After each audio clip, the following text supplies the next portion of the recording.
ভারত মহাসাগরে সোমালিয়ান জলদস্যুরা বাংলাদেশে একটি জাহাজ দখলে নিয়েছে। আফ্রিকার মোজাম্বিক থেকে দুবাই আসছিল পণ্যবাহী এই জাহাজটি।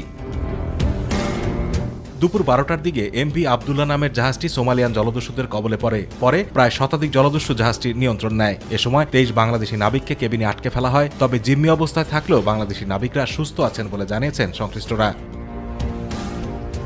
এসআর শিপিং এর অধীনে পরিচালিত জাহাজটিকে পরে জলদস্যুরা সোমালিয়ার উপকূলের দিকে নিয়ে যায় বলে জানিয়েছেন এক নাবিক। জাহাজটির মালিকপক্ষ থেকে জানানো হয়, জাহাজ এবং নাবিকদের ফিরিয়ে আনতে চেষ্টা চলছে। এর আগে 2010 সালেও একই প্রতিষ্ঠানের জাহাজ এমভি জাহান মনি সোমালিয়ান জলদস্যুদের কবলে পড়ে। দীর্ঘ 3 মাস পর 26 নাবিক সহ জাহাজটি মুক্ত হয়। ভারত মহাসাগরে গত কয়েক দশকে বেশ বেপরোয়া হয়ে উঠেছে সোমালিয়ান জলদস্যুরা। এর কারণে এই জলপথ ব্যবহার করে পরিচালিত পণ্য পরিবহন ব্যবসা হুমকির মুখে পড়েছে। আতিকুর রহমান তিতাস, মাই টিভি।